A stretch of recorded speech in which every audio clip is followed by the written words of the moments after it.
was absolutely gut punch to the whole city of Philadelphia. 2 nights in a row, Philadelphia has to stay up late to watch our beloved Philadelphia Phillies over in the West Coast. And 2 nights in a row, these guys playing against a much weaker opponent, a 61 win baseball team, and allow double digit runs, getting absolutely obliterated yet again. You give up over five or more runs in 3 innings in 2 games. What are we doing here? Listen, what Barkan said is true in the postgame show. It's not over. But we have every right to feel upset and pissed off at the moment because of what you think about the track record of this baseball team when it comes to the month that literally starts tomorrow. We're all freaking out. We've seen this before. We have seen a series loss to the likes of the Arizona Diamondbacks. And now on a Wednesday, you're trying to stave off a sweep against those stinking Diamondbacks. And this is what we're talking about. We have every right to feel upset over this one. The Phillies on Monday allowed the Diamondbacks. They overlooked the Diamondbacks and allowed them to come back. On Tuesday night, they didn't even show up. Where was everybody? The bats were abysmal. Aaron Nola had his worst performance since 2016, 17. I don't get it. It's not Los Angeles. It's not Dodger Field. It's not Petco Park. It's not whatever they're calling Giant Stadium these days. I think it's Oracle Park. It's not any of these major ballparks. It's fucking Chase Field. It's a dome in a desert. You can't get runs? Listen, a part of me, the little Negadelphian in me, did feel a little pessimistic going into this game because everything kind of set up for us to not have a good game. When you factor in the day before where you looked abysmal through 5 innings, and then you got to go up against Zach Gallen in this game. And oh, by the way, yeah, he had a great performance, and he broke another record for the Diamondbacks in this game. I did not feel good about this. We put Zach Gallen out of the game before the 4th inning 2 times in his last 2 appearances against the Phils. This was bound to happen. This was frustrating, but let's talk about it. Welcome, everyone. It's a Phillies game recap, of course. I'm your boy, Parcero Philly. Real quick before we move forward, please, if you enjoy this content, make sure you guys hit the like button and subscribe for more Philly sports.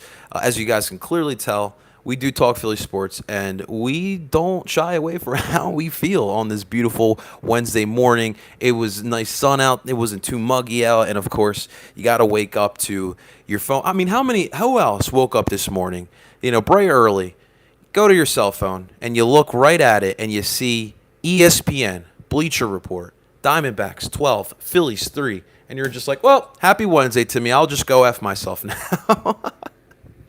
That's kind of where I was at. But, I mean, listen, when you're looking at this ball game, number one, you're obviously looking for the Phillies to bounce back because obviously what happened on Monday was unacceptable. And besides the pitching just imploding midway through the 4th inning, the bats kind of just went ice cold for the rest of the game after putting up 7 runs through 3 innings or 4 innings. And we're just kind of hoping that they would, write that off a little bit.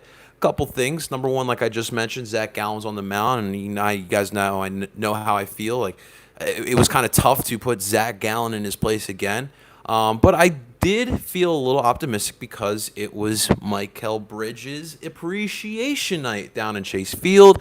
As we all know, Michael Bridges had a little wager with the Diamondbacks, and the Diamondbacks, I will give them credit, have done a great job with the social media, and that's a great way of interacting with the city because obviously I believe now, I'm not an Arizona sports fan, but I believe the Suns are right now the top of the pinnacle when it comes to the sports attention of Phoenix and Arizona sports fans. So I would assume that he's a beloved player down there. I think to the certain extent of how we kind of feel about Tyrese Maxey here in Philadelphia. And so And that was a great night. And obviously, Michael Bridges being from the area, he's obviously a Phillies fan. He had his Philly Rob T-shirt on, which is really freaking dope. He was in the booth with Tom McCarthy and Ruben Amaro Jr. And it was cool hearing from him. Now, I did want to hear some of his thoughts, and we'll probably get it eventually. Some of his thoughts of how the Sixers kind of traded him on draft day, which I think is one of the biggest blunders that the Sixers have had over the last decade. How do you trade away a local product who had the talent to play in today's NBA for Zaire Smith? Brett Brown, I would love for you to answer me that one, but hey, I digress. We're talking Phils. We're talking Phils. So with that being said, you start off this ball game, bottom of the first.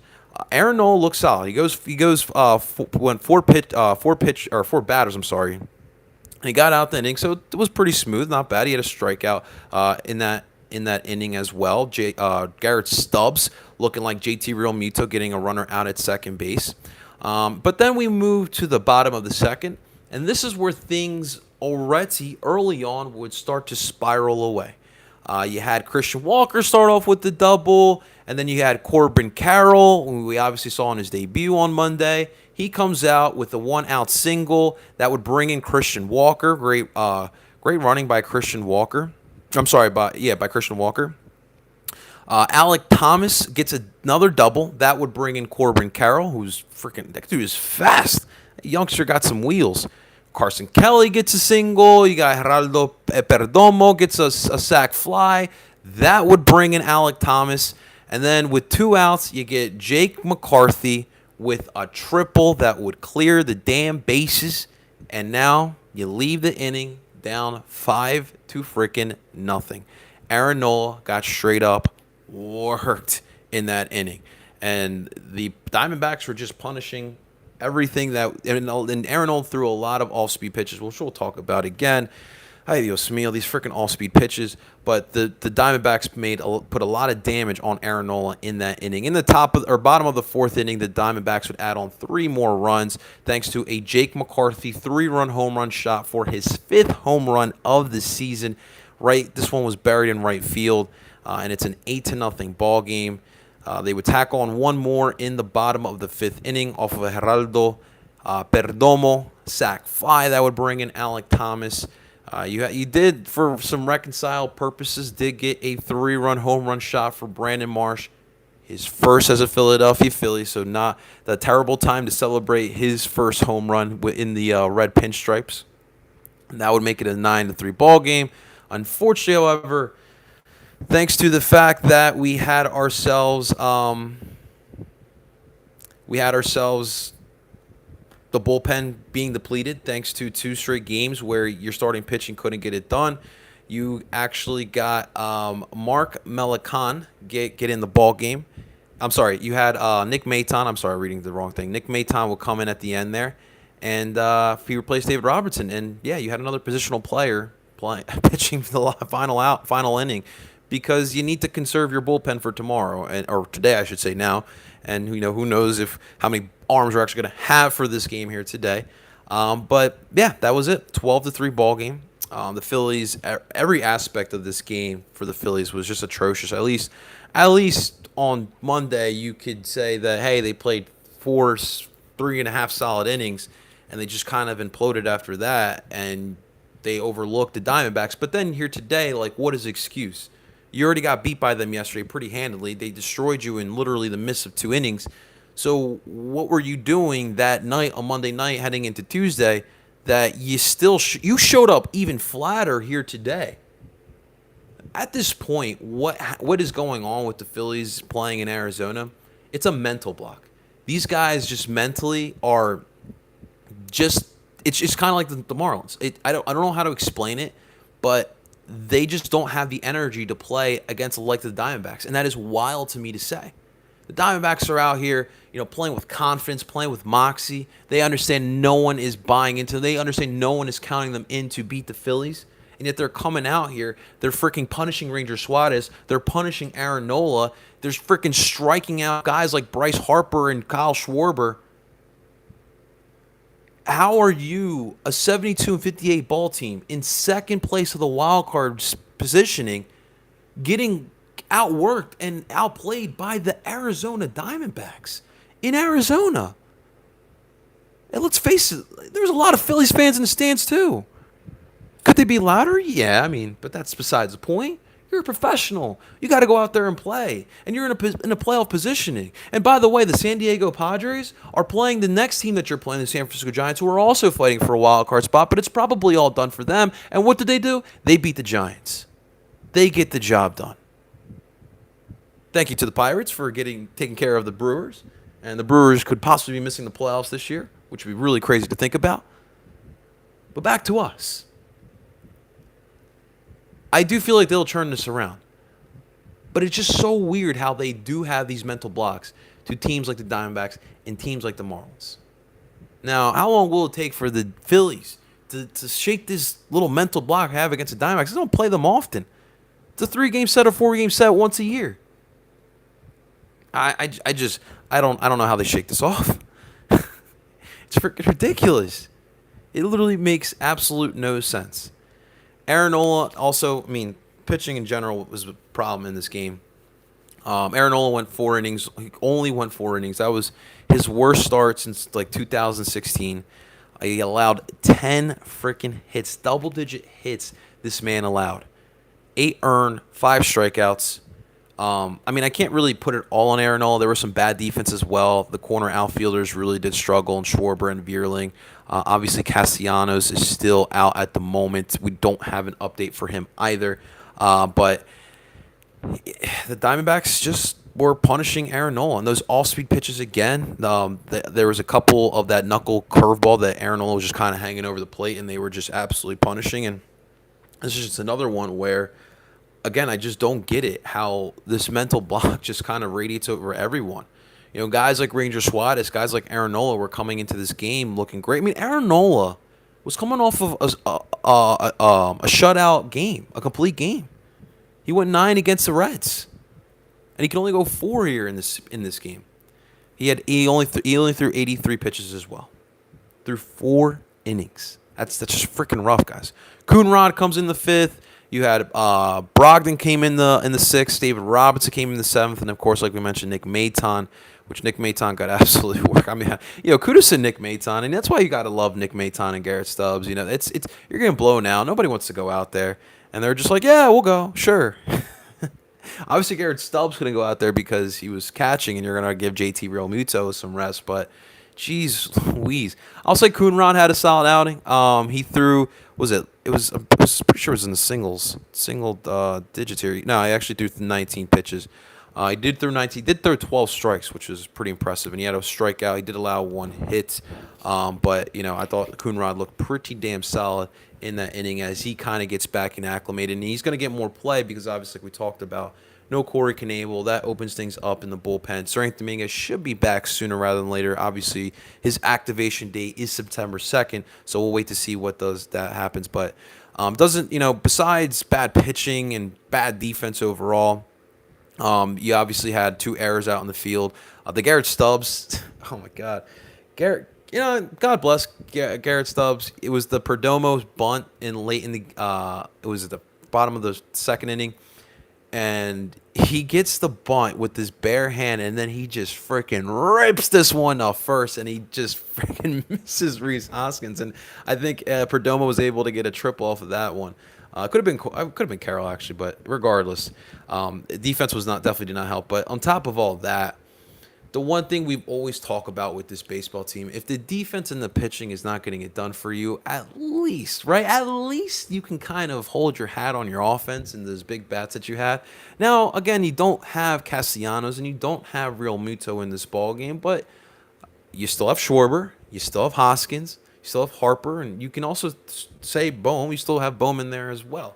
And yet these guys only put up 4 hits and only were accounted for 3 runs. And those 3 runs came off of a Brandon Marsh 3-run home run shot in the bottom of the 3rd inning, or 8th inning, I'm sorry. And that was it. That was your offense on the day. 1 for 1 with runners in scoring position. Great, 100%, right? But only one opportunity. You left 1 runner on base. So the problem today is you couldn't get on base. Straight up, you just could not get on base. And your big bats, Schwarber 0 for 3, Hoskins 0 for 3, Bohm 0 for 3, 0 for 4, and Harper as well 0 for 3. And, that's not going to get the job done, ladies and gentlemen. especially on a day where you got Christian Walker, Norristown's own gets 3 for 4. I'm sorry, and Varsho also goes 3 for 5 as well. You had Alec Thomas, some of these guys on this ball team have some freaking wheels, and Alec Thomas, Carol Perdomo, the other Carol, or what was his name? Was it Carol O'Brien? I forget his name. The one from 46 from yesterday.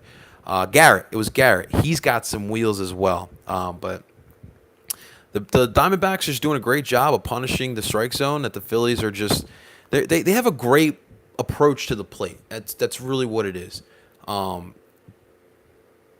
They punish the strike zone. They know how to read pitches. They are not scared to get that walk, or they're not opposed to getting that walk, I should say. And they're great base runners. They steal bases. They get extra bases. I mean, dude, today they had 4 doubles and a triple.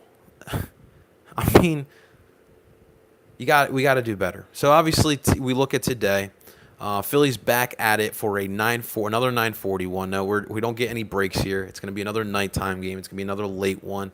But you got Bailey Falter on the mound, and if we're going to be any type of optimistic, at least Bailey Falter's coming off 2 straight solid outings, and you're hoping that he can come out with another solid outing here today as well. And he's going to go up against another lefty, Tommy Henry, who's another youngster, 3-2 on the season with a 3.25 ERA, and he's got 19 Ks on the season as well. So we'll see what happens in tonight's ball game, but we pray, and we ask, please, Philadelphia Phillies, do not get swept by the freaking Arizona Diamondbacks. We lost a series. We can live with that. One thing we can't really live with is a sweep, especially when you got to play late at night. The one thing we hate doing is waking up early in the morning and seeing that you're getting killed by that Arizona Diamondbacks. So get your job done. All right, one little bit news, a tidbit. It looks like, real quick, obviously with the Rob Thompson love, and everyone should be showing some love to Rob Thompson.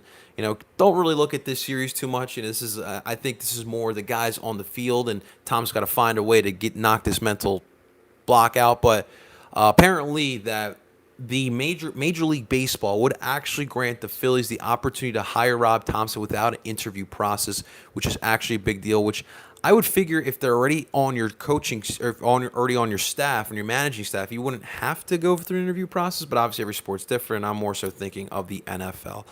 Another bit of a tidbit: Chris Davinsky signs a minor league deal with the Phillies.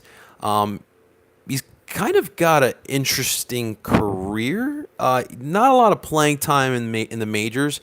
Overall, he's got 243 games played, and he's had 1 total strikeout. But in 2017, he actually was an all-star, which is very, very interesting to say the least. But just wanted to mention it because it is a bit of news. We'll see if he does come up and if he does help us out. But obviously, with the way the bullpen has been looking and with the injuries, the Phillies definitely needed to add an extra arm. And so we'll see what comes about it. But we'll talk about tonight's game tomorrow morning as well, as we continue moving on to this West Coast series. But that's going to do it for today's Phillies game recap. Again, thank you guys for watching. This was a tough one, and I get it. No one wants to lose a series to the Arizona Diamondbacks. It just makes no sense. And the Phillies need to shake this mental block that they have off, because we cannot continue losing to these guys. But guys, thank you so much for watching. Make sure you guys hit that like button if you guys enjoyed the content. Subscribe for more Philly sports. And until next time, I go by the name of Parcero Philly. I'm telling you guys, let's go Phils, please.